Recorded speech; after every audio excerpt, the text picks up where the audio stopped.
உங்க வீட்ல பேய் இருக்கா இல்லையா அப்படின்னு தெரிஞ்சுக்கிறதுக்காக 5 அறிகுறிகளை இந்த வீடியோல நான் சொல்ல போறேன்.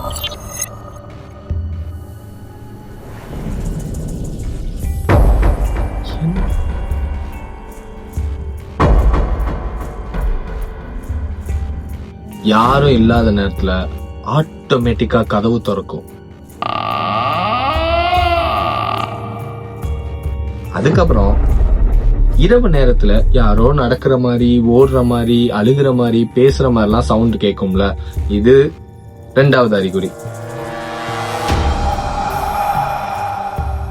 பொதுவா அந்த கார்பன் மோனாக்சைடு எங்க பிரசன்ட் ஆயிருக்கும் அப்படின்னு பாத்தீங்கன்னா, ரொம்ப பூட்டி இருக்கிற பழைய வீட்டுல, இல்ல ரொம்ப நாள் யூஸ் பண்ணாத இடங்கள்ல, இந்த பாசியா இருக்கும் பாத்தீங்களா, அந்த மாதிரி உள்ள இடங்கள்ல கார்பன் மோனாக்சைடு அதிக லெவல்ல பிரசன்ட் ஆயிருக்குமா. நீங்க நல்லா யோசிச்சு பாத்தீங்கன்னா, இந்த மாதிரி பேய்ன்னு சொல்ற எல்லா இடங்கள்லயுமே ரொம்ப நாள் பூட்டி பாலடைஞ்சு பாசிட்டிவிட்டியே இல்லாத இடங்கள்ல தான் அப்படிலாம் நடந்திருக்கும்னு சொல்லுவாங்க. வீட்டுல ஒரு பர்டிகுலர் இடத்துல மட்டும் பயங்கர கோல்டா இருக்கும். அது ஃபீல் பண்ணிருக்கீங்களா? இது அன்ஸ்பெசிஃபைட் மூவ்மெண்ட்.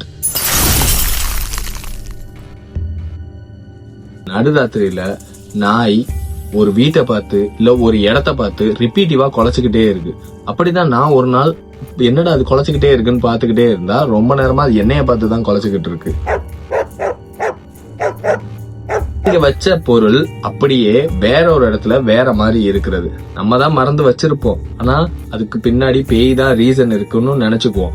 உண்மையை சொல்ல போனா நெகட்டிவிட்டி இல்லாம பாசிட்டிவிட்டி கிடையாது. அதுக்காக நெகட்டிவிட்டியை நம்பிட்டு பாசிட்டிவிட்டி இல்லைன்னு சொல்லிடாதீங்க. எல்லாமே நல்லதா நடக்குங்கிறது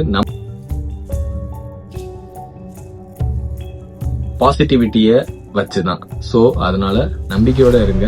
பேயின்னு ஒண்ணு இருக்கா இல்லையா, நீங்க இந்த மாதிரி ஏதாவது ஃபீல் பண்ணிருக்கீங்களா, இல்ல உங்களுக்கு இந்த மாதிரி ஏதாவது நடந்திருக்கா, இல்ல இந்த மாதிரி பேய் வீடியோஸ் போடலாமா அப்படிங்கறத கமெண்ட்ல சொல்லுங்க.